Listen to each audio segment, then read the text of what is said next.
Hello,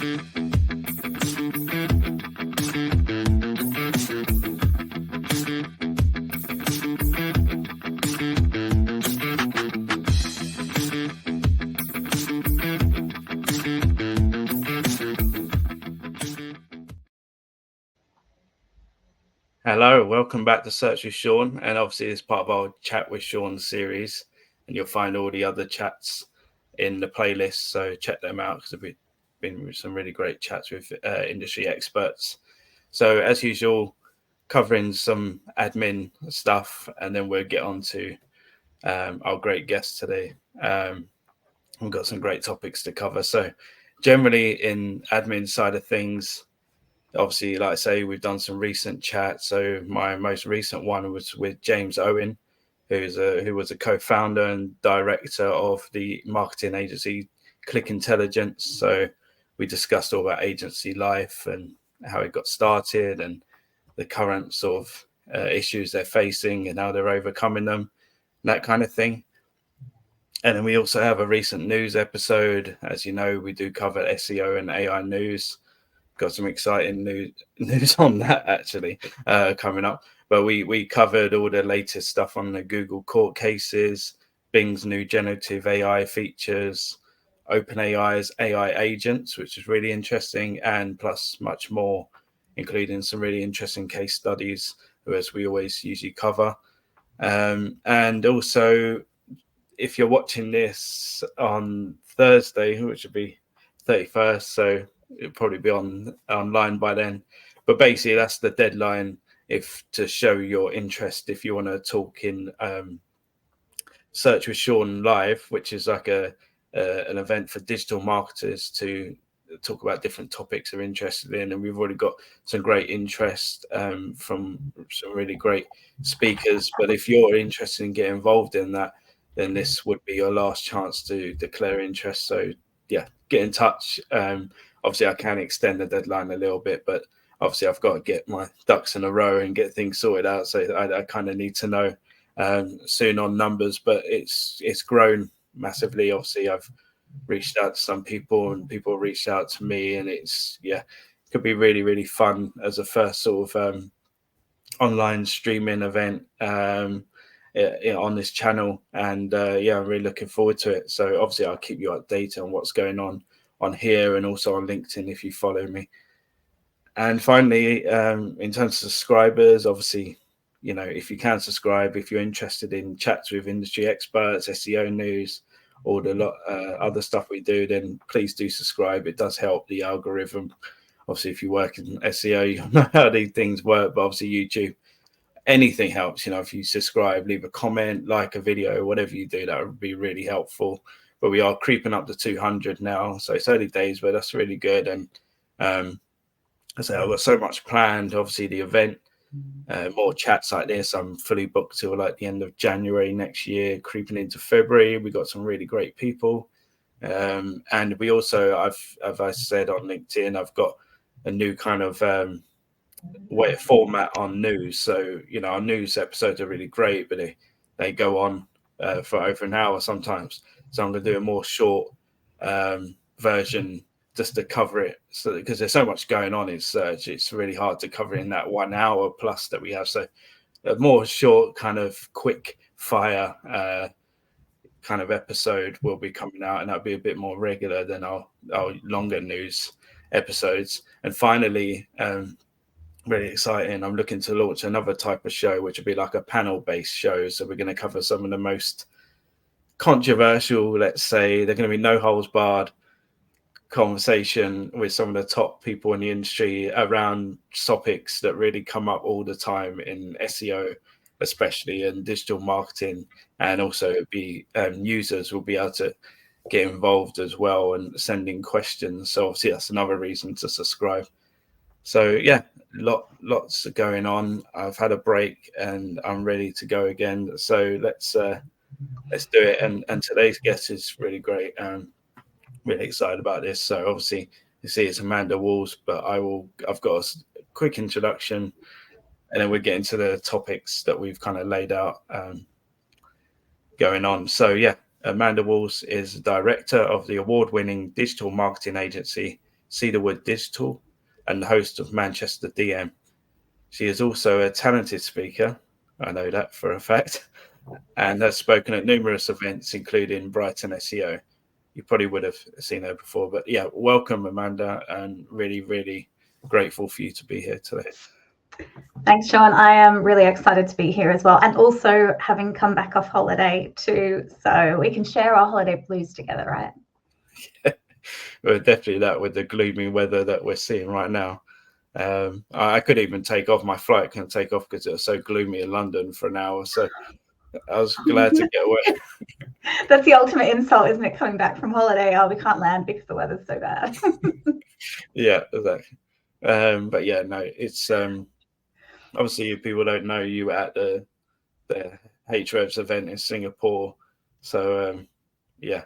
But then if you have any up what people should look out for from that event, I know it's a bit off the cuff, but just in case, yeah. No, it was a great event. I mean, it was an amazing venue. The food was really good, and I know that, like, when I talk about an event, the food shouldn't be a priority, but food is the key to my heart for anyone that knows me, and the food was just unbelievable. There was just finger food everywhere. There was full lunch. There was just pastries. I was out of control. But no, the key kind of takeaways, aside from the fact that the food was amazing, there was just some really brilliant speakers. So we had Lily Ray, we had Alida, we had Ferry Kazoni, we had Jason Hennessy. We had a real sort of mix of people, and there's just so much actionable things to do. Especially Lily Ray looked at all the changes that have been happening to Google over the last year, the algorithm updates, the leaks, etc., and kind of went through it in a lot of detail. And really the kind of takeaway was, SEO is evolving so much. How do we stay ahead of that? Like, how do we keep on our A game? Ferry spoke about digital PR and kind of how to get digital PR working for you and working together with SEO. And I think really just a lot of the takeaways, and there was honestly so many. I feel like I've made so many LinkedIn posts about different takeaways. Was just to try and keep up with what's going on is so difficult in SEO. I mean, one of the talks was about click-through rates. So basically, within the guidance, the guidelines, they were talking about the impact of click-through rate on SEO and why you should actually optimize for CTR. And I thought that was a really interesting takeaway, because while it's something that's always kind of been on my radar, it's not something that I would ever have actively done. So I feel like I've come back with so many things that I now need to do and implement on top of what we're already doing and implementing, that one of my jobs today and tomorrow is to just kind of go through all of my notes, of which there was so many, and just try and bucket them all into actionable takeaways for the business. But no, it was great, and the weather was amazing. I mean, the weather just didn't rain. It was fantastic. Yeah, no, it sounds great, and I'm jealous that you went and I didn't go. But yeah, I've seen all the posts, and obviously we'll share your LinkedIn in the description so people can follow you and see those posts, and yeah, and obviously follow other people that went there as well. And yeah, that's really good. And yeah, that's the thing with these conferences. You may Brighton SEO, you're going to know a lot of the stuff, but it kind of sometimes just reminds you to do things that you've kind of neglected, and it's kind of highlights it again. That's why it's important to pick it up again. So yeah, I always think it's never a waste. It's always a good learning opportunity. So I guess we'll crack on to the topics that we've kind of laid out. And one that I've obviously been asking everyone, but it doesn't seem to have calmed down. So the question still remains. What do you make of the current search landscape? And be more specific, how has this affected your clients that you've seen? And yeah, just interested to hear your take on it.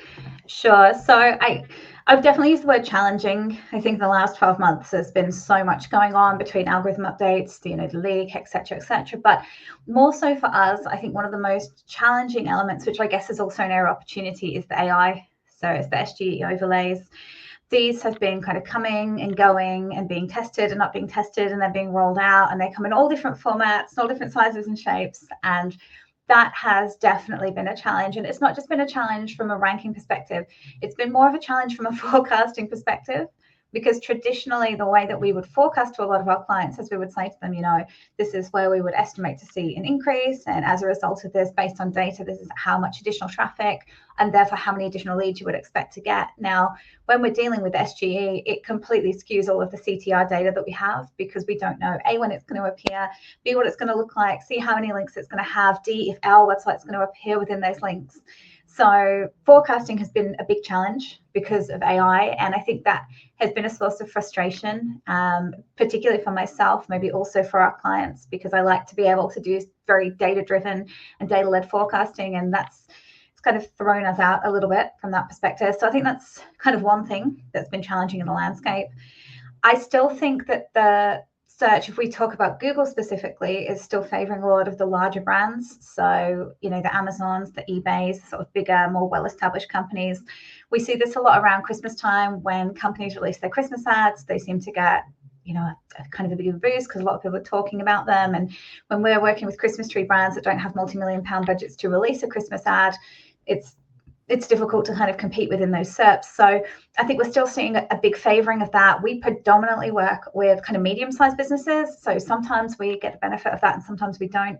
We work with some small businesses who definitely see the kind of impact of that in a negative way. So I think that's something that Google is definitely looking to address, but it's probably not doing it as effectively as it could be.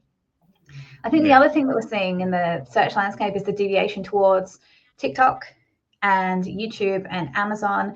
And, searches, SEO is not just Google anymore. I know a lot of people have probably said this, but people start their searches in a lot of different ways. So they definitely start on Google for sure. They also start on Amazon. A lot of e-commerce searches start on Amazon. People now, when they're looking for, I guess, things like restaurants, things to do when they're traveling, etc., they're looking on TikTok because they love the visual and the video side of that. And then people are also looking on YouTube for video content. There was actually a really good talk at Ahrefs Evolve by Samo, who spoke about how they'd used video SEO to improve the lead generation for Ahrefs itself. And they're getting a lot of engagement off their video because people who wanted to learn certain things or gain certain knowledge were using YouTube as opposed to using, say, Google itself. So I think that in itself is, I wouldn't say it's a challenge, but I think it's just as an awareness as a marketing agency or as a marketing brand that diversification is something that's becoming really popular and important in the search landscape. And I think that's, also something that we need to kind of look at. So, in general, there's a lot going on, right? there's a lot of things to think about. Traditionally, I think people see SEO as, technical SEO and content / on page and then links. But actually SEO needs also now Google and TikTok and YouTube and Amazon and, all these different elements all working together. So yeah, it's busy, right? It's busy. Yeah, it definitely is. I mean, just on a few of those points, like I know with the AI side of it, like the AI overviews and stuff, that obviously I work in the charity sector and obviously the health-based charity sector. So there is some concern around results that are being shown up and how they're being presented and that kind of thing. So it'd be interesting how that develops, because I think the latest kind of results that I saw from Advanced Web Ranking that have a kind of updated kind of ongoing report on AI overviews and where they're showing and stuff. The health sector is still like the biggest area that's been shown for AI overviews, which seems it would be the opposite kind of the way that they were discussing things. And also with YouTube that you raised, that if I want the latest news on something, if I see something breaking in the news and I want to see more information on it, I'd go straight to YouTube, because I know that, I mean, because maybe I work in the industry, but I know that YouTube's a lot more fast moving and reactive than what the SERPs are. It's going to take a while for the SERPs usually to update in terms of getting that through. So I kind of go straight to YouTube, cut out the middleman. But I don't know if everyone does that, obviously. And then the final thing you were saying, obviously, mess up forecasts, and I'm not looking forward to doing that again soon, because, obviously, as many have pointed out, that when you get an AI overview, for example, you get already it looks like you're ranked number one in position where you're not generally.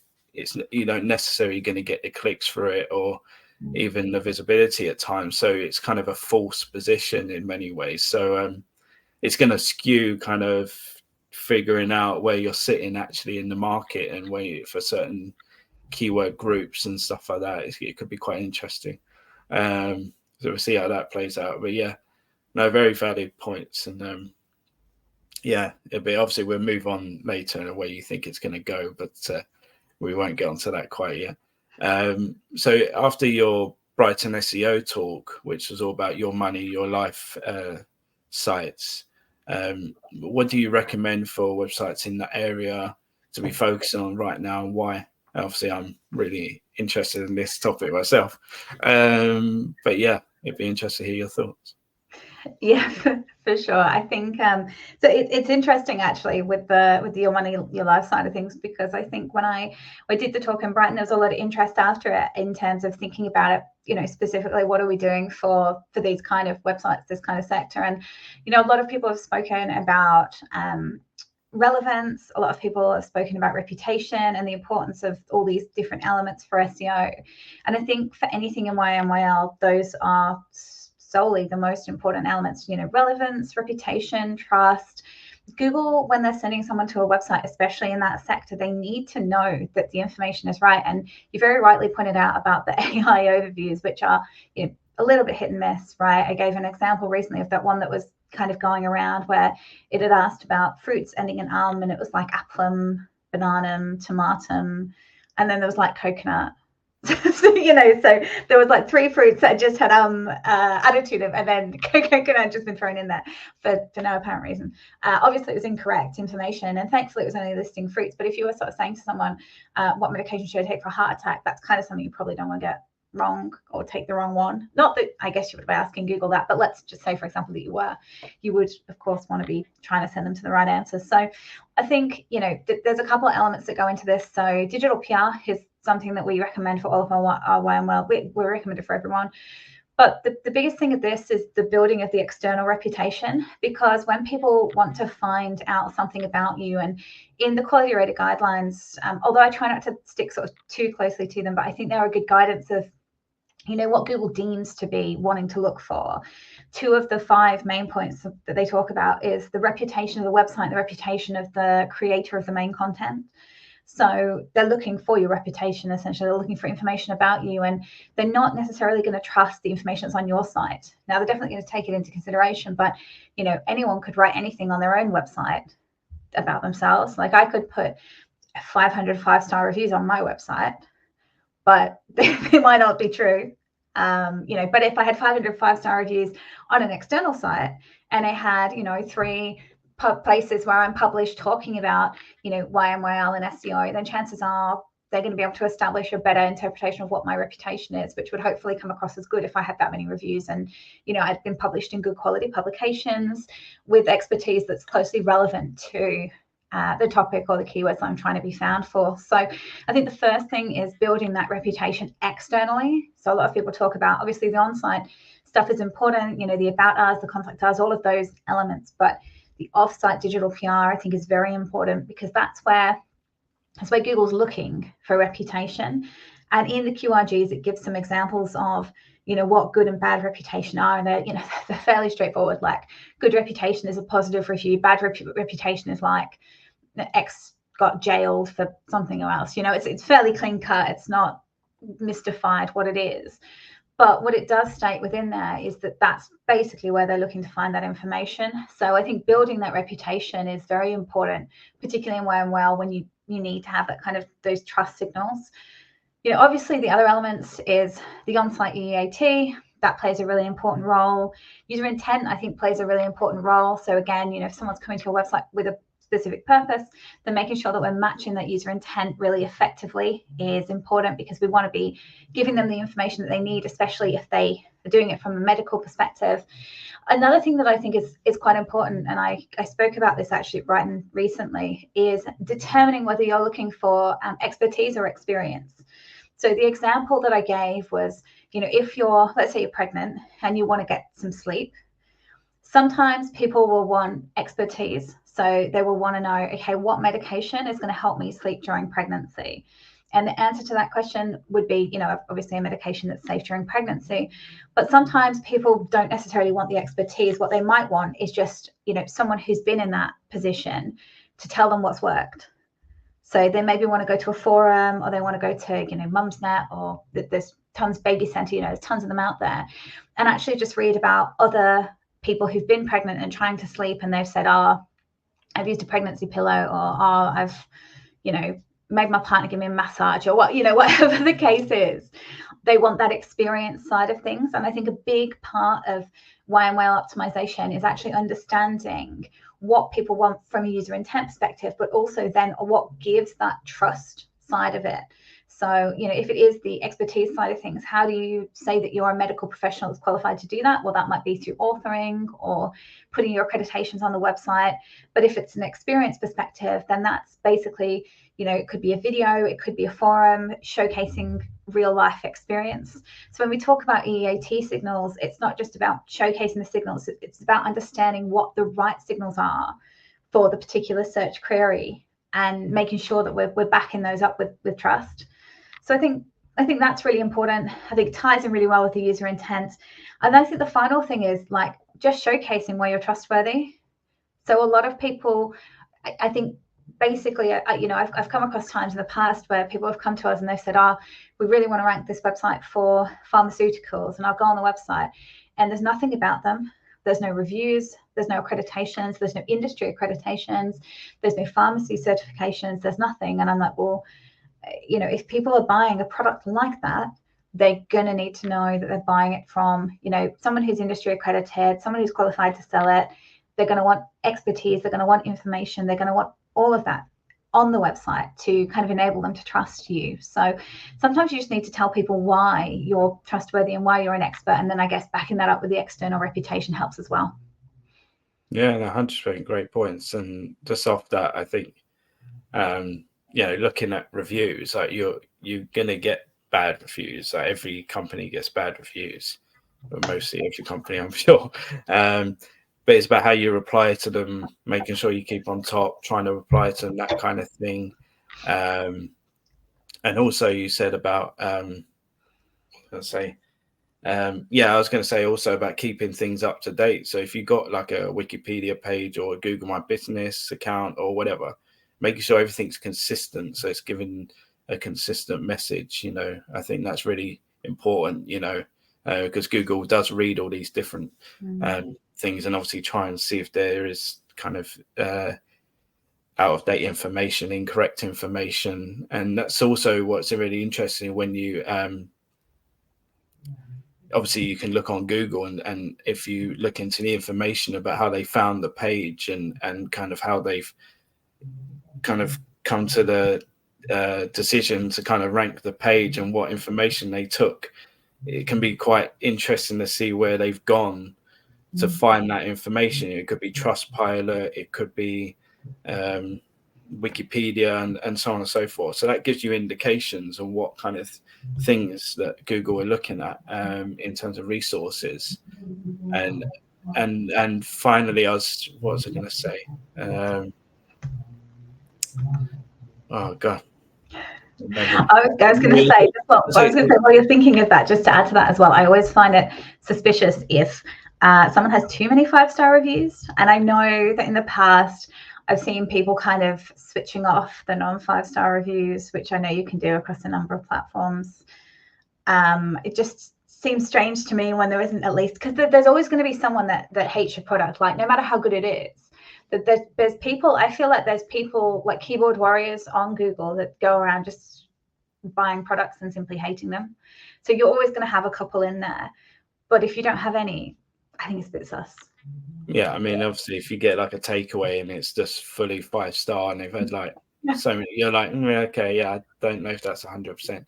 Well, what I was going to say is what you touched upon is that if you have got like certificates or accreditations or whatever, sometimes people forget that they've even like got them, or they don't highlight them on the website enough, thinking users aren't really that bothered by it. But these things do mean something. People do see that you've got certain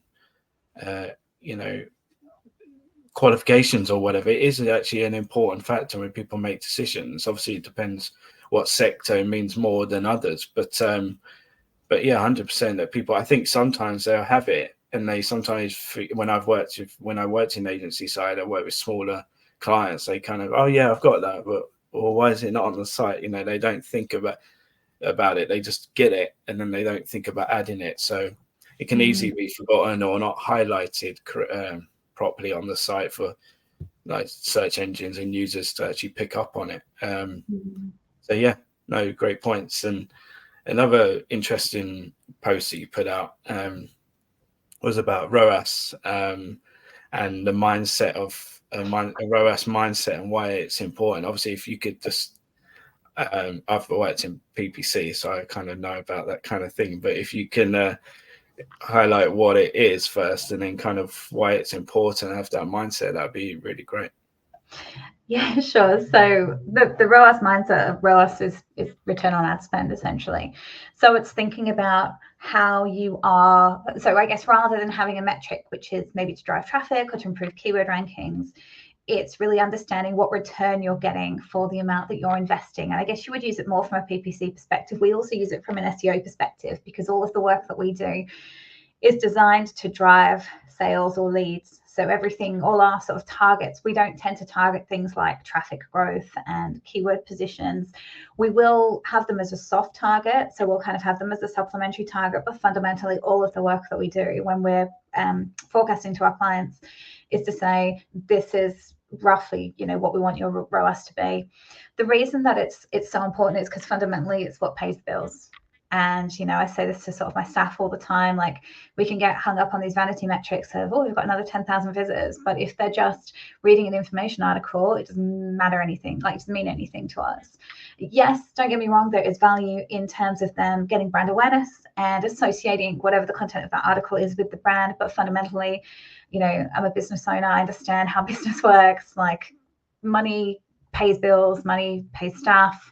Money is why people come to us fundamentally, because they want to, you know, sell more product, they want to get more leads, and they want to increase their income and improve their business. So ROAS mindset is very important in terms of the way that we structure, in terms of the way that we report, and in terms of the way that we actually kind of project and, you know, the way that we look at things.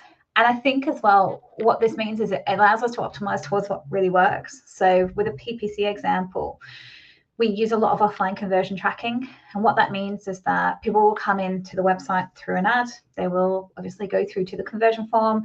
Some people may go on to convert. Some people obviously may not go on to convert for whatever reason. There can be a number of barriers to conversion. Perhaps they didn't mean to fill in the form in the first place. Perhaps they're not the right sort of fit for the client. Perhaps they, you know, their case or whatever the case might be isn't quite valid. So don't go on to be a, you know, a sort of a final client. And then what we do is we take the final person, so a person that actually goes on to be a lead that spends money with the business, we feed that information back into the advertising platform. And ideally, the reason that we do that is because we want the advertising platform to be focusing only on people that are going to convert in the first instance. In a secondary instance, yes, we also want people who perhaps are going to get to the conversion funnel, and there might be a way that we can nurture them through it. But in the very first instance, the type of person that we really want to attract to a website is someone that's either going to buy a product or engage with our service.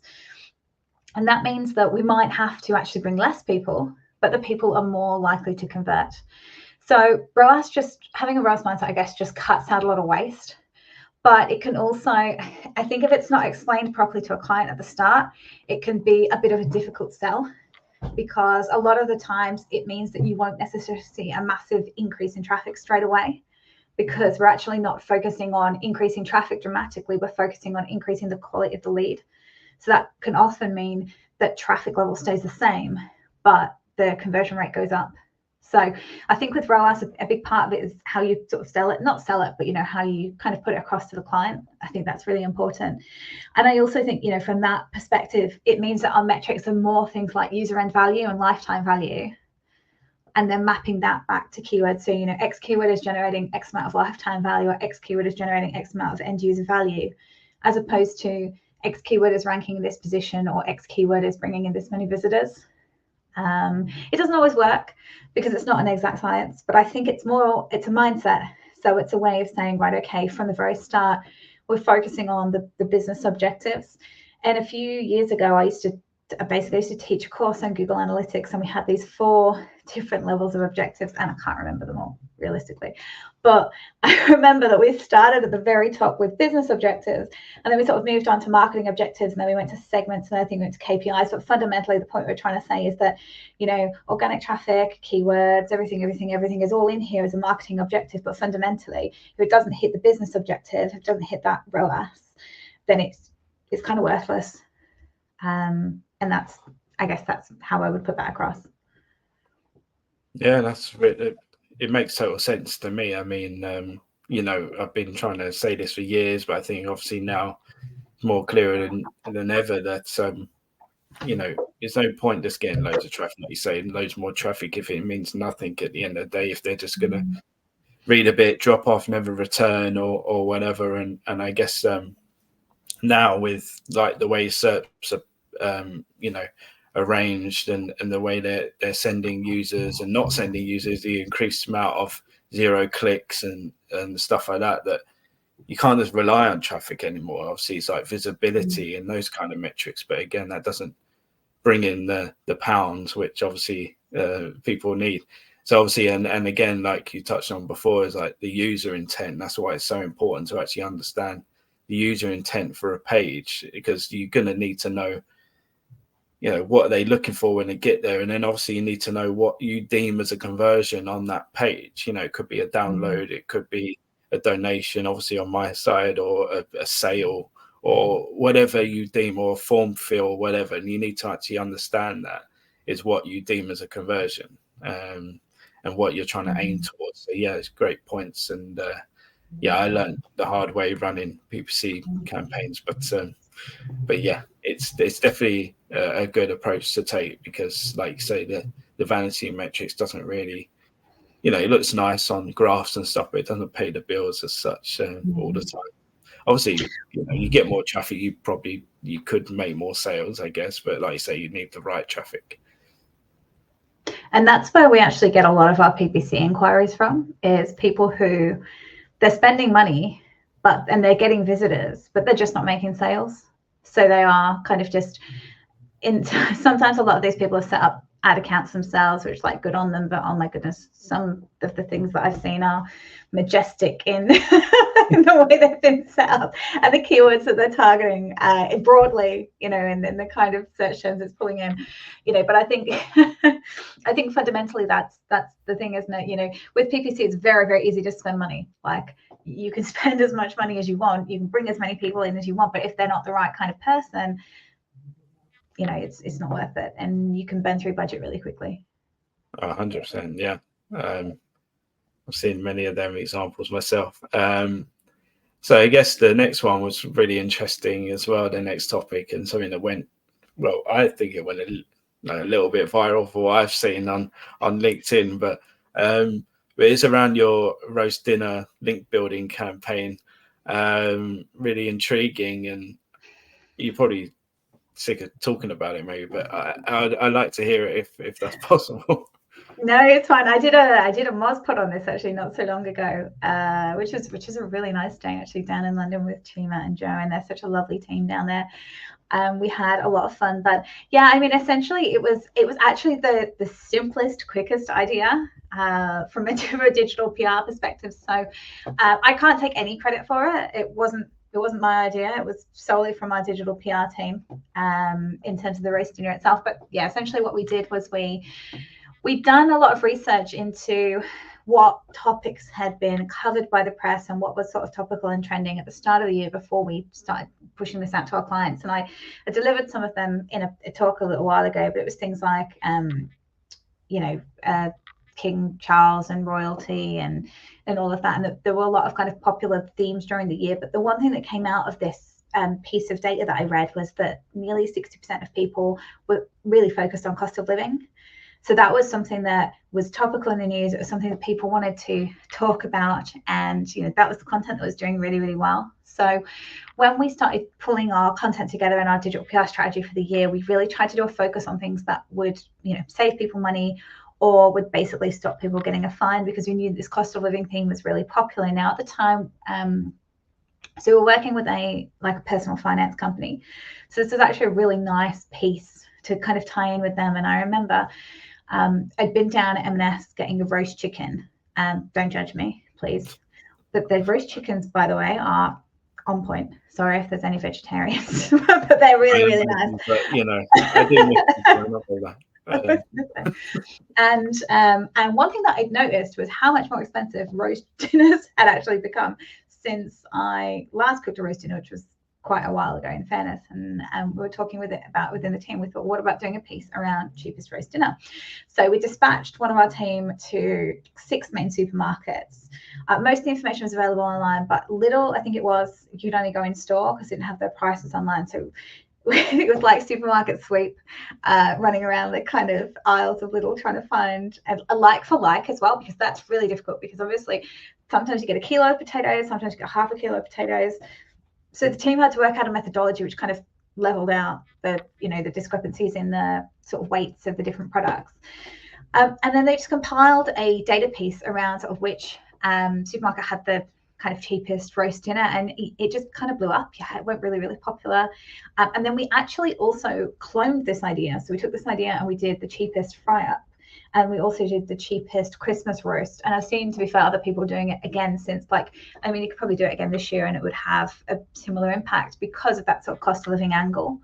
I think that the most difficult part of it, though, was getting a like for like comparison, especially when you're looking at things like veg, because obviously you don't get a single potato, or a single carrot. And then there was a lot of controversy about, do you include stuffing? Do you include a sauce or a gravy, or we had all these conversations around what is a traditional roast, and do you have a cauliflower cheese in there, or what? So that was quite a heated office debate as well. What actually is a roast dinner?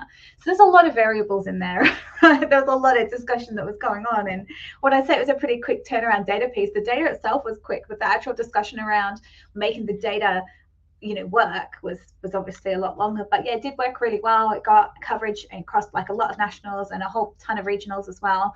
And it was a bit the gift that keeps on giving, because it is just something you can rework time and time again. So yeah, it was fun. It was fun to do. Maybe it wasn't so fun for the person that was doing the supermarket sweep version of it, but I enjoyed it. No, it sounds great, and obviously it's quite informative as well, and something that touched a lot of people's hearts in the UK especially, and other parts of the world. But yeah, the prices are shocking. I mean, my weekly shop is just increasing all the time. Chocolate is without going on a tangent, is I like dark chocolate. It's getting ridiculous for a bar of dark chocolate now. But yeah, it's out of control. The supermarket situation is, and I think that's cost of living is really still quite topical. We do a lot of content around it, so it's something that's not going to go away for a little while yet, I think. No, well, we got the budget coming up, so I'm sure that will kick up some stuff as well. So yeah, in terms of, I might switch around the topics actually, because as we're on the kind of the area, what is newsjacking and how do you do it? It's a term that I'm quite interested in myself as well. Sure. So we kind of formulate newsjacking into, I guess, 2 areas. You have your reactive and your proactive, but essentially it's taking a piece of news, and think of it like carjacking. So taking a car and putting yourself in it and driving off with it. So this is a terrible analogy, but you're basically taking the news, you're throwing yourself into the middle of it, and you're running with the story. So I used to be a journalist, so this is why I'm thinking about it this way, that my background is in journalism. But it's, what the other thing that we found essentially from one of these studies was that when you're doing something from a digital PR perspective in particular, you have to do something that's timely and relevant. So today is budget day. Our PR team is working all day on budget commentary from our clients. So whether it's on, there's loads of different topics that we're covering today, but that's all the news really wants to know about today. So an example today for newsjacking would be, X policy, X tax rises increase. Here's a comment from one of our clients in terms of what the impact it might have more broadly. Now you can do it proactively and reactively. So for proactive example, we work with a company that deals with insolvency. So we've proactively already banked comments for that.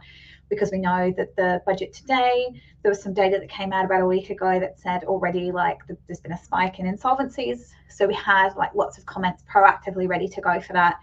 And then reactively would be after something's been announced, we would pull together some comments, some data, or some information that puts our client at the center of the conversation. So essentially there's kind of two different ways of doing it. We did a really nice, one of my favorite, I think, proactive newsjacking pieces that we ever did was about plants getting lonely at the end of lockdown. So there's a lot of content around sort of dogs getting lonely, because people are going back into the office. And we have a garden centre client, and we talked about plants getting lonely, and we basically said, they're going to not have the sound of human voice, the heating won't be on, they're not going to have as much kind of carbon dioxide because people aren't there breathing. And that actually got loads of coverage. And it was a really, really simple idea, but it was based on something that was topical and trending. So it kind of got a really big pickup. So like newsjacking is fundamentally doing that. And there's a number of different ways that you can do it. So we have media monitoring tools that allow us to connect directly with journalists in terms of topics they're looking for. We have automation tools that scrape requests from websites like Twitter, because there's a lot of journal requests that go on there, straight into our inbox. So we can kind of pull something if it's relevant and timely, so we can jump on it from that. We've got a calendar of upcoming events, so we can kind of proactively track this. And we also do news monitoring from previous years. So one of my favorite examples is Easter and dogs and chocolate. So obviously dogs don't eat chocolate, but at Easter it's a problem because a lot of people hide Easter eggs around the local park, and then the dogs go and get them, and it's not a great outcome. So every year experts put out warnings about what your dog shouldn't eat at Easter and also at Christmas. And this is something that happens every single year. So it's kind of proactive newsjacking. We know it's going to happen. We know people are going to be talking about it. We can put out comments in advance. So there's lots of different ways you can do it, but it's a very effective way of, building that reputation and building those EEAT signals through digital PR, and just kind of putting yourself at the center of the conversation, really. Yeah, that's fantastic. And I guess obviously, you have to have some sort of connection to the story and obviously personalize it in a way that represents your company or brand, because otherwise you're just putting out, I guess, content that everyone else is trying to go after as well. It's going to be, if it's a big story, it's going to be quite competitive, isn't it, to get coverage? I guess you have to have a real good, unique angle on it, like you did with the plant one. And I think as well, what I would say with that is, a lot of people talked about relevancy recently in digital PR, and I think it's just been such a huge topic in terms of, how do you define relevance and how do you know that your brand is the right one to put at the center of the conversation? From my perspective, it's also the quality of the expert commentary. So when we're talking about newsjacking, we're talking about really making sure that we're maximizing the expertise that we have available, whether it's through banking those comments or taking the time to talk to the experts and explain to them why the information that they're giving us is of value, getting better information out of them. That's really what journalists are looking for. We have to add something new to the conversation. So, you mentioned that there's a lot of people trying to do the same thing. If you're not bringing something new in terms of data or commentary, it's not worth it. And I think that's something that we should always be keeping in mind. Yeah, no, I just see this kind of mind when I see some digital PR stories or just general kind of stories where obviously certain websites have been demoted recently, doing some things like this where they're covering certain topics that have nothing to do with their brand just to get those extra clicks or coverage. So I think those days are over after what we've seen in the last week or so for certain publishers. And it's just a warning, I guess, for others. And something we've discussed already, but really interested your take on it, is obviously how important user intent is and what are the best strategies to find these. Obviously, I use, for example, Ahrefs to find. First, they tell you about user intent for each term, and I try and group those together and work out from their pages based on what searches people are putting in via Search Console or wherever. I'd be really interested to hear your take on it. So it's interesting to hear what you're saying about that tool, because at the conference, Tim Sulo did a talk about like what was coming next for Ahrefs, and one of the things he talked about in that was like his favorite tools for Ahrefs, and the user intent one, so the AI intent, I assume that's what you're referring to. He listed that as like one of his favorite tools, and it's also one of mine. I think it's amazing. Like, I love the insight that it gives, especially when you do a year-on-year comparison, and you can kind of see where the user intent has changed over time. And there's a really interesting example on the payday loan SERP in particular, where in the last 12 months, the entire top 10 has totally changed. And when you go in and you analyze it with something like the user intent feature from Ahrefs, you find that it used to be like payday loans. So that used to be the intent of what people were looking for. And now it's like finding information about short-term loans. So, initially it was like payday loans providers. Now it's finding information about short-term loans. It might be the other way around. I can't remember off the top of my head. But it really gives you an insight as to how that's changed. And, shifting user intent is something that I have spoken about a lot, in terms of we have to stay ahead, and we have to understand that just because we match our user intent now doesn't mean that we will in 6 months or 12 months or 18 months. It's a constantly evolving process to continue to understand what our users are looking for and what they might be looking for in the future. And sometimes it's a guessing game, but I think a big part of it is just being aware of, what that user intent looks like. And to Google, it's obviously important, because even though I think a lot of people say, oh, Google doesn't have that much competition, it's just kind of got Bing, which has like a 20% market share. Google is still responsible as a product for giving the user what they're looking for. So Google's a search engine. It's designed to take people to answer their question. And when it stops doing that, it stops being as effective as it can be. So I think from Google's perspective, matching user intent is important, so people don't get frustrated and go elsewhere. We're seeing the rise of other search engines like Amazon, like TikTok, and I think if they start providing a better experience, then that's a problem for Google. So I think they'll always keep user intent as something that's very important, because from their own business perspective, it has to be something that that they want to do. In terms of how we actually approach doing user intent, so yeah, we definitely do use tools like Ahrefs to do it. We also look at things like salience and topical relevance. I think that plays an important role in user intent. So that's not just what's on the page itself, but how that page is connected to other pages on the website, how that page is connected to informational pages and sort of other areas which can kind of help to improve and showcase that user intent. Understanding the audience, so sort of what their needs and pain points are. We do a lot of kind of user personas before we start working with a client to understand, the different groups and also what their different pain points are, so what it is that they actually need. And that also helps from a user intent perspective, and it helps, just in terms of CRO and moving them through the website. So, there's lots and lots of different ways that we can tackle it. But I do think fundamentally you can see, even on the Ahrefs tool, when something is no longer relevant from a user intent perspective. And it can be something as simple as moving a paragraph on a page. So we had a client in the medical negligence sector, I should say we had. And what we realized was that for the term medical negligence, people were looking for definition, like they wanted to know what it was. There was a lot of guide style content ranking. So we literally moved like what is medical negligence to the top of the page, and we like shot up the rankings. And I don't want to say that it's like as easy as that, because obviously there's a lot of other elements to go into it, like the digital PR side of things and the internal linking of the content. But I think sometimes people try to overcomplicate it, and simple changes in the content and structural changes can help the website to better match user intent. And it doesn't need to be like a whole scale change. No, brilliant. And put my own example on there. So I've been doing some work around our charity events, and I saw that a lot of the intent around certain searches was actually trying to find a community of people that were doing the same event. And although we had that kind of information on the page, like you said before, your example is that it wasn't that clear, that it wasn't a very clear call to action. It was quite hidden at the bottom.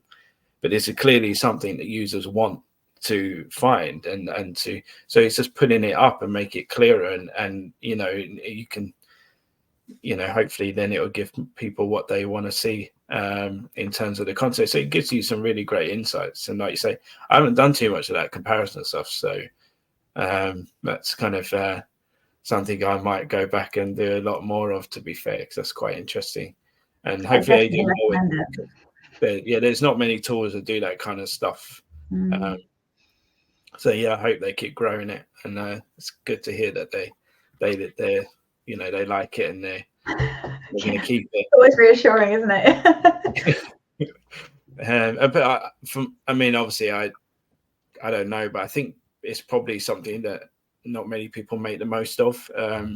So I definitely, if you have got Ahrefs, obviously, I don't know if it's with the free version, but you should definitely check it out.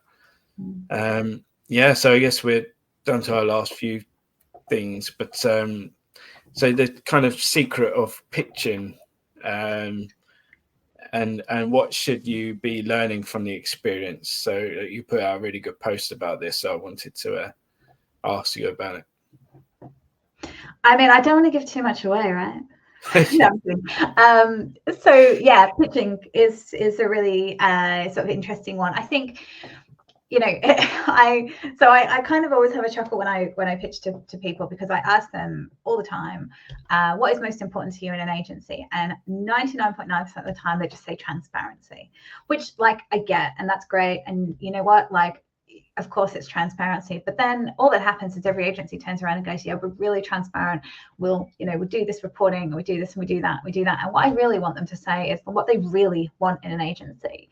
Like, I feel like when we're talking about the pitching side of things being about the sort of normal and honest, I would be happy if they just turned around and said, we need our agency to do this, this, and this, because I think particularly in the last 3 to 6 months, we've had clients where at pitch stage, they've just kind of said, we want transparency, we want this and that. And then we've gone to onboard them. And what they actually wanted was someone that they could speak to every day of the week.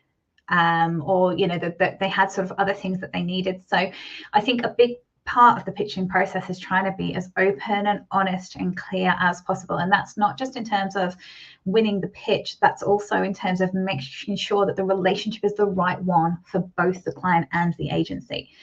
So you're not getting to a point where, you've onboarded and then all of a sudden expectations have changed or things are unaligned. So I think that's a really important part of the pitch process. That's something that I've definitely learned the hard way this year, through sort of numerous phone calls and things. And I've gone, oh my goodness me, I maybe didn't make this clear in the pitch. So I think that's something that, I've definitely learned. From an actual pitch perspective, I think having a really clear idea of how you can help someone with their business is important, and understanding their challenges and identifying like what their needs are, and if that's something that you can deliver. So whenever someone comes to us for SEO or PPC or digital PR, they've got a reason for coming to us, and the reasons won't always be the same. So I think in the initial discovery calls, I always try and understand, actually why are you coming to work with us, and what is it that you need from us? Who are you reporting to? So are you the key stakeholder? Are you reporting to a board? Are you reporting to other stakeholders internally? And how can we facilitate how we work with you to ensure that you're able to do your job kind of to the best of your potential as well, which I think is a very important element that we try to sort out the kind of pitch stage. Researching the company properly and taking the time to kind of understand the position of the client and their needs, I think is very important. And also, I mean, I guess there's a number of things, but understanding if you're the right fit for them. I don't think there's any specific kind of tips or tricks to pitching other than just being really straightforward, open and honest. I think having case studies is good, because then you can clearly show someone an example that's relevant to their sector of where you've had the skills and expertise to do what they need. But fundamentally, I think the most important thing about a pitch is the chemistry. So understanding that you are the right fit for each other, that you really understand their business needs and that you can meet that. And I think part of that is a decision for both the client and the agency. So, we're not afraid to sort of turn around at the pitching stage and say, do you know what, actually after doing this pitch, we're maybe not the right agency for you. You might be better suited to, like, for example, we don't have account managers. So the way that we work is you speak directly with the experts. Now that obviously has pros and cons. The pros is that you don't have to go through an account manager, so you are talking to the person directly working on your account. The cons is that if you're the kind of person that wants to speak to someone every day, we're probably not the right fit, because they're the people doing the work. They don't have the availability to have that kind of account management side of things. So I think it's simple things like that, which is about working out, who are we the right fit for? Who's the right fit for us? And can we actually, achieve the goals that they want to achieve? And also, do they have the right expectations from kind of SEO, digital PR, PPC, of what that can do for their business and over what period of time? So I think that's all. I know it's probably not pitching sort of specifically, but I think it all is part of the pitch process. And it's an important element of, you know, making sure that at the end of the day, if you win the pitch, you want to be really confident that, yeah, this is a great, you know, fit for us from both sides. Yeah, no, I mean, they're great points. I think having worked in agency and then obviously hired agencies, I think obviously being genuine is like number one. Like I say, you need to have that kind of relationship and obviously you kind of have that chemistry, and then not over promising. You know, that's the thing. If you over promise on the start, it's very difficult to then rewind and take back that expectation. You know, so if you start delivering a lot of stuff that they and then suddenly you realize actually over delivering, and you can't then take it back most of the time. So just be careful on that. I guess when you go to pitches, obviously, I guess because everyone's working remotely now and stuff on online, like how do you just kind of present unique slides? Do you have a template? Do you kind of already have case studies lined up? What's your usual approach on that? So we actually don't template everything. So all of our new business I do from scratch. So it's kind of like it's a good and a bad thing.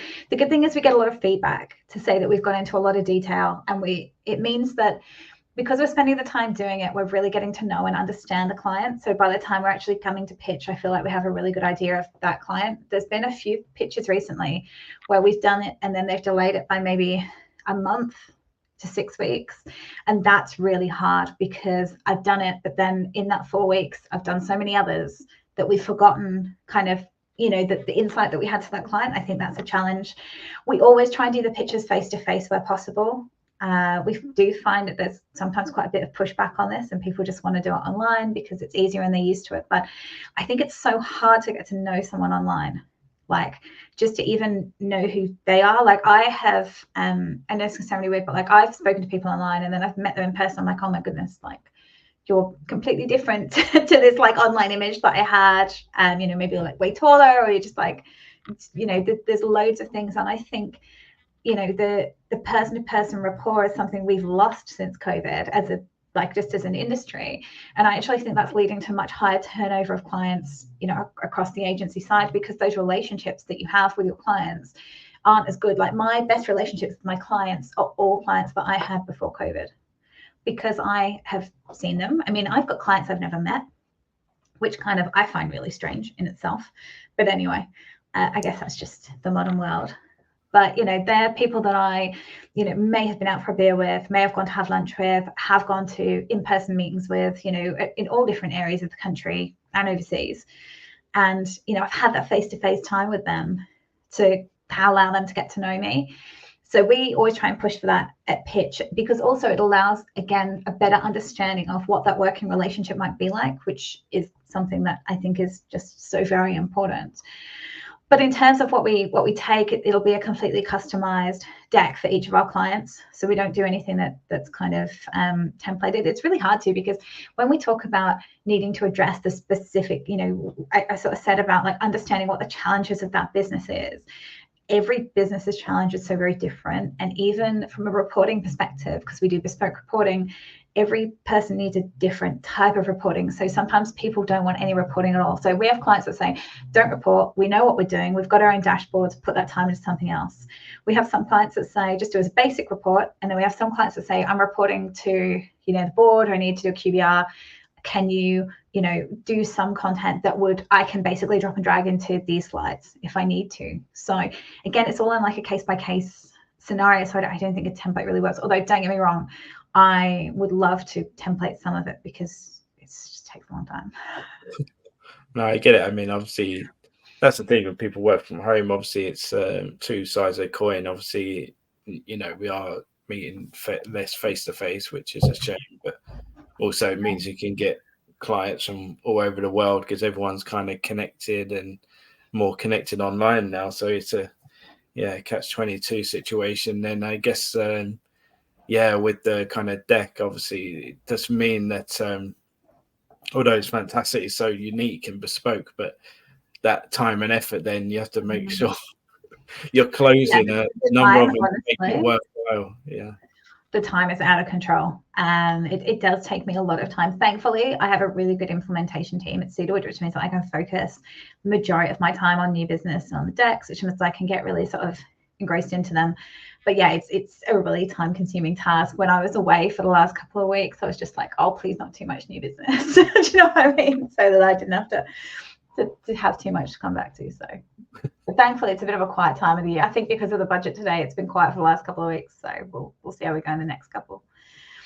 Yeah, I think people are seeing what's coming. So yeah, what's the main challenges in the agency right now? Actually, we've obviously just touched on it probably, and how are you overcoming them? Yeah, so I mean, I think like the first one is the budget today, for being completely honest. From a small business perspective, it's not like the most, I've only seen part of it so far, so I can't officially comment, but it's not very conducive to small business, unfortunately. So that's a challenge because, you know, we're in a climate at the minute where employee costs are very, very high already. You know, we are paying our staff wages that I think are probably well above where they would have been a couple of years ago, and are quite high for, you know, across the industry and across just in general. Wages are incredibly high in our industry already. We're also finding that, you know, just our costs in general are going up. Our subscription costs, our rent is really expensive now. Like that's going up at about 8% a year. You know, so we've got a lot of overheads that we're having to contend with. At the same time, businesses or clients are looking to cut costs because their costs are also going up. So like kind of fair play to them. So, you know, we are losing pitches on cost because we're not reducing our rate. We've got some agencies in the sector that are offering money back guarantees and really, really, really low like hourly rates, which we can't. And I also don't want to sort of match with, because I think if we start all playing that game, it's not good for any of us fundamentally, because it shouldn't be a race to the bottom in this industry. But I also understand that if people are struggling, that's the path that they want to take, and I completely respect that. So I think that's challenging. I think we've got a big issue with lack of regulation. I've always said this about the SEO industry. It's so unregulated, and I think that's a problem. I think it needs to be regulated, because I think if we're offering a service, there needs to be some understanding of what the deliverable of that service is. And while we can probably all sort of discuss many different things, it's difficult because we are kind of at the behest of Google. I still think there's a lot of issues with that within the industry. So I'd really like to see more regulation. And I think that would make it easier for agencies as well, if we kind of had that element of regulation. I think the other thing that we're seeing is there's a huge amount of outsourcing going on to increase productivity and decrease costs. So this all kind of comes back to this sort of cost of living and high staffing costs.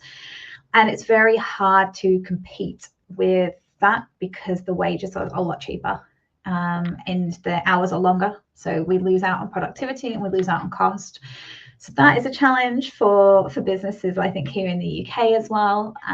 That's something that we're, you know, and we're trying to also keep our staff happy. Our staff get a lot of approaches from other agencies. So retaining staff is difficult. I feel like I've got a list here. Staff retention is a challenge. You know, there are opportunities in the industry. There's not as many now. There's been a lot of redundancies recently across the industry, and I think that's slowed the market quite a bit from an agency perspective, with some rather sort of large agencies making whole swathes of cuts. But I still think there's definitely, you know, people, the kind of, particularly I think the younger generation now, they move around a lot more than perhaps they did in my era or my dad's era. So that they want change, they want something new, and that puts, you know, challenges on us, because then recruitment fees are high, onboarding and training is, you know, lengthy and takes a while to get your sort of investment back on someone. So I think that's also a challenge. And then, yeah, the whole AI thing, I think also is making it more difficult to just kind of project, you know, I can't think of the word I'm looking for, but basically to, do projections and sort of understand that. So yeah, not to kind of list an endless list of challenges for the industry. You know, it's obviously still a lovely place to be, but I definitely think there's a lot of things going on. But I think they fundamentally tie to cost of living, which ironically is like what we're also doing digital PR about. But that's definitely putting pressure across the industry, I think, at the minute.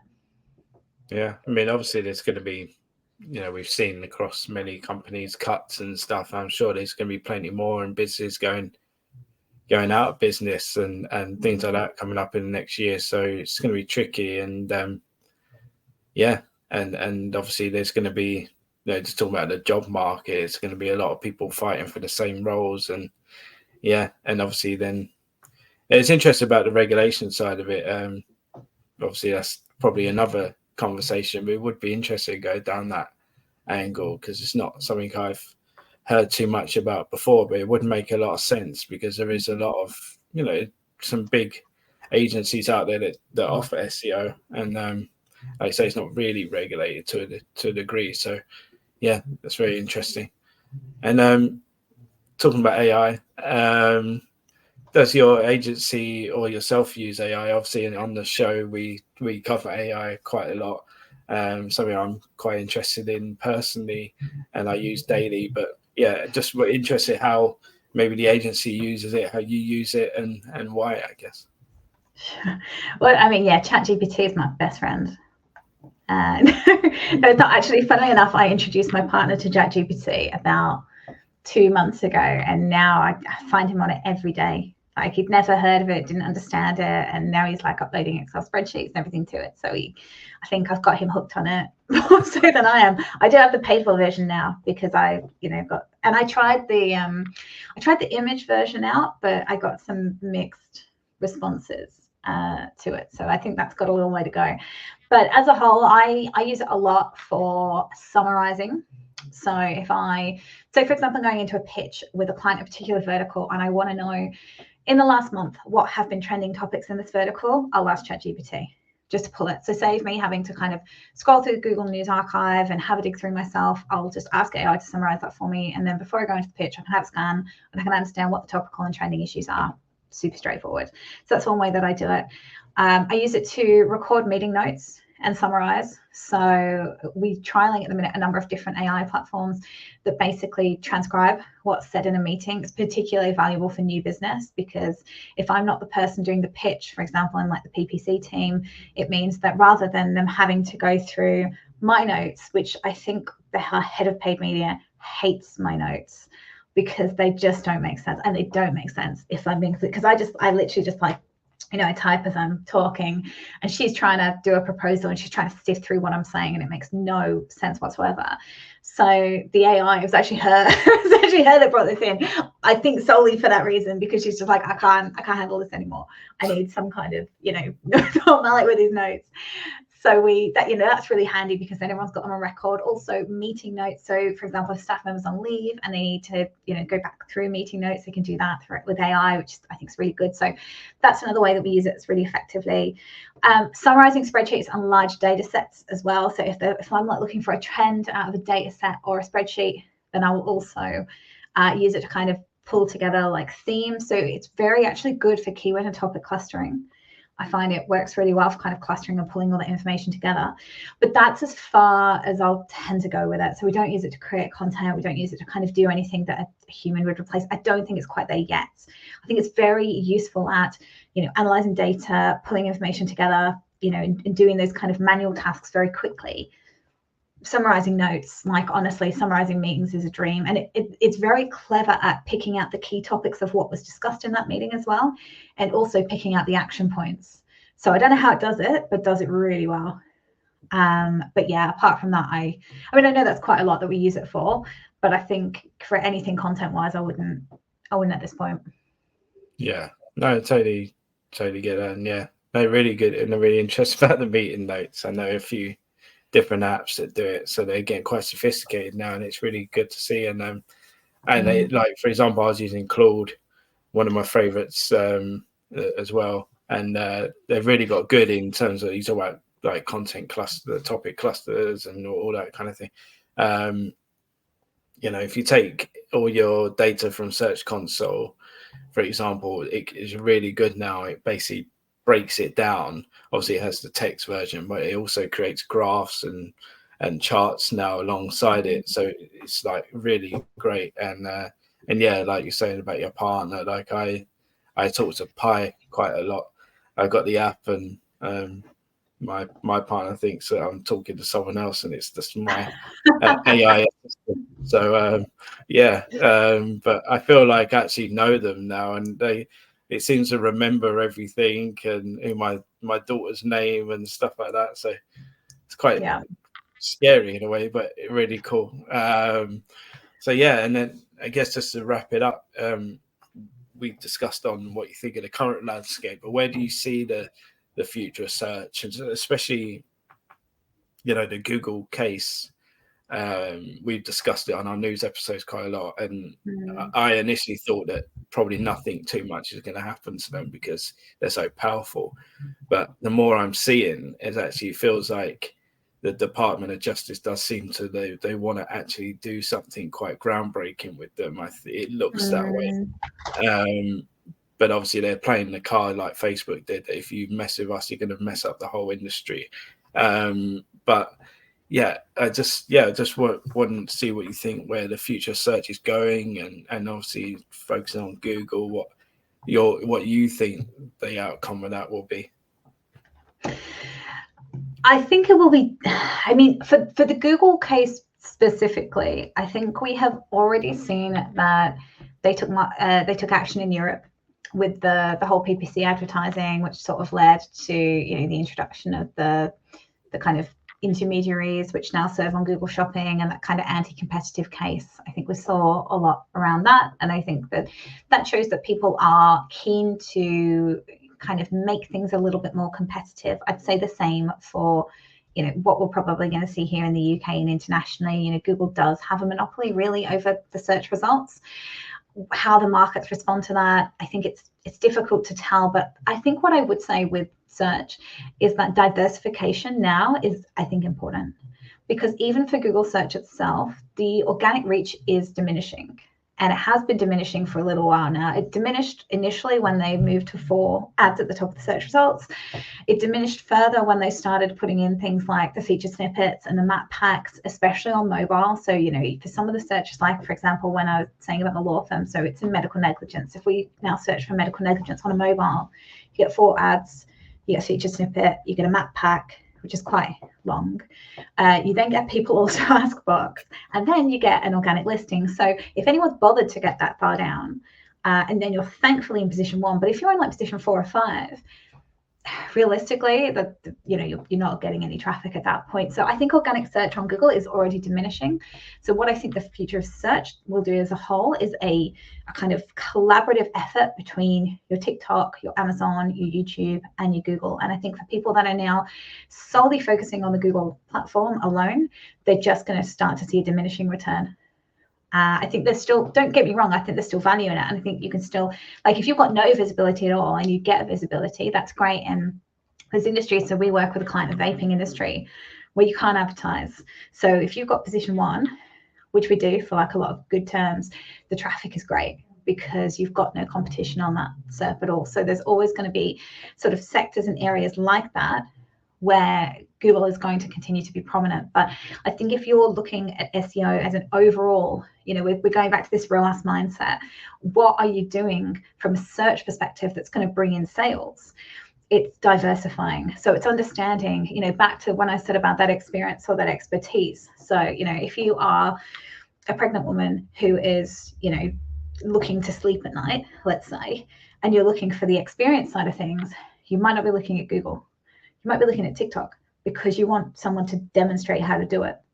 You demonstrate a specific sleeping position or showcase the product, the pillow or whatever it is that they used. So all of a sudden your search doesn't start on Google if that's what your intent is. And I think the other example was about accounting. So, if you want to know how to do a tax return, you may look on Google for the expertise, for a list of how to do it.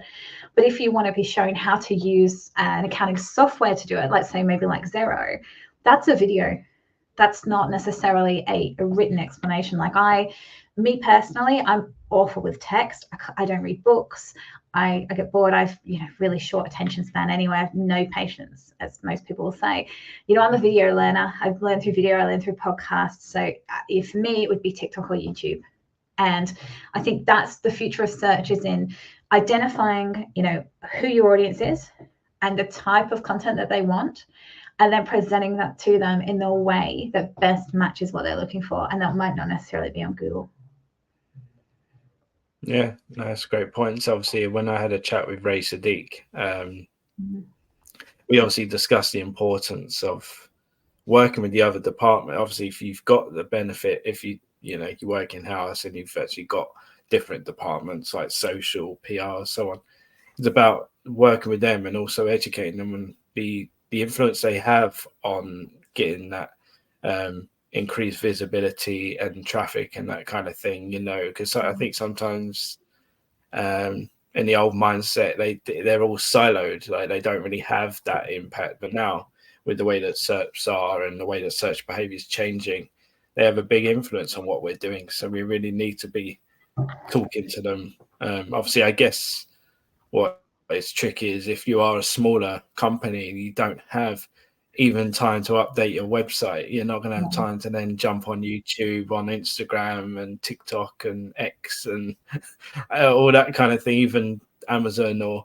So that's going to be tricky, a challenge, I guess, smaller and medium-sized companies to try and compete in the new world of search. But do you think, obviously we are seeing some changes in user behaviors right now, like you say, even yourself going onto different platforms before you go onto Google, and we work in the industry. So do you think that the normal kind of people in the world that don't work in SEO are going to change too dramatically? I mean, I still, people I'm thinking in my family still head to Google a lot of the time for questions rather than going on to ChatGPT or, obviously they want to see a video, then they will go onto Instagram or TikTok. But how quickly do you think we're looking to see this kind of change in the tide or whatever?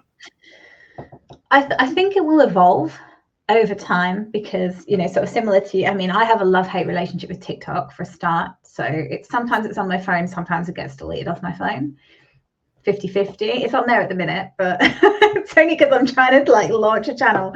Otherwise it would be off again. And I think, if you were to speak to my dad, he wouldn't touch TikTok. It's just not his. He would prefer Google, or to be honest, if he had a Microsoft laptop, he'd probably end up on Bing because he wouldn't know how to install Chrome. So I think, that's another element altogether. But, realistically, a lot of that then comes down to knowing your audience. Now, if you know that your audience maybe is a younger demographic, and again, not to stereotype, that tends to use TikTok, because you tend to find TikTok is more used in the 18 to 24 demographic, then that's where you would be serving your content. But if your demographic is more of a 45 to 65, then your Google and, a lot of what we do with Microsoft, that it tends to be a slightly older demographic again. So I think, a lot of it comes down to really knowing your audience and knowing so much about them, not just what they're looking for, but also what platforms they're utilizing to do it. Because for sure, people will still use Google. If I'm sat here at my laptop on my working day, it is easier actually for me to use Google than for me to pick up my phone and try and do TikTok and so on and so forth. And also sometimes it can be harder to find things if I'm just looking for information quickly and I've got the bigger screen, I've got two screens, then it's kind of easier for me than seeing it on my small screen. So again, if someone prefers, if I'm comparing something, I would probably rather do it here on Google than here on TikTok, because this isn't set up to do it. So I think that probably plays into it as well. Yeah, that's a valid point, and it's a great point actually about, for example, you are struggling organically and you haven't got the money for paid necessarily PPC, but your audience is on LinkedIn or on X or whatever it may be, then just focus your attention on that. You haven't got to, obviously, a website is valuable, but if you're not getting the traffic from it, then don't spend all your time on it. Go on where your customers are, where your clients are. So, and also be interested, like you say, if out from this Google case, if they are told that they have to stop being the automatic choice for all these different devices, because obviously that will affect the traffic that they get, and obviously it may give other players a chance to kind of pick up the additional traffic if that is Search GPT or Bing or whatever. So that'd be really interesting. So good points. And just to finish up, You know, what you got coming up yourself? You doing any talks anywhere, or any exciting projects at the agency or yourself coming up? Yeah, I've got a busy couple of months coming up, actually. So next Thursday we have Manchester DM number 3, which is really exciting, which is at the Feel Good Club in Manchester. So I host that, so I'm really looking forward to it. Got some great speakers lined up, covering PPC. We've got a PPC talk, we've got an SEO talk, and then we've got like a kind of more general business talk. So that is really exciting. I'm going to be on the BuzzStream podcast at the start of December, so I'm looking forward to that as well. It was actually Vince that inspired me to paint the wall behind me, because my wall was white and now it's blue, when I saw his background when I was chatting to him before we did the panel at Brighton SEO. So this one's for you, Vince, if you're watching this, and if not, you'll see it next month when we chat. And then at the start of next year, I have 2 talks coming up. I'm going out to Vietnam to speak at the SEO Mastery Summit, which I'm very excited about because I love that part of the world. And then I'm speaking at Digital Marketing Europe in Lithuania as well the week after. So that's going to be a very busy few weeks, I'm not going to lie. But we're sort of heading into, we've got the UK Search Awards start of December now, and we're heading into what is traditionally like a busy period for new business. So yeah, fingers crossed, we'll hopefully the market picks up a little. It's been a little bit slow in the last couple of months, I think, for sort of market and economic conditions. But hopefully it normally picks up around this time of year. So looking forward to that as well. Yeah, awesome. And yeah, I won't give anything away, but you might be involved in something else on this channel, but we'll see how it goes. Yeah. But I know you're very, very busy. So, yeah. No, that sounds awesome though. You've got a lot on. And if you got any links, we can chuck them in the description for people to check out those events and stuff. But yeah, just finish off by saying thanks for joining me today. It's been a really interesting chat. I've found out a lot, so really, really great chat. So thanks for joining me. Thanks, Sean. I've really enjoyed it.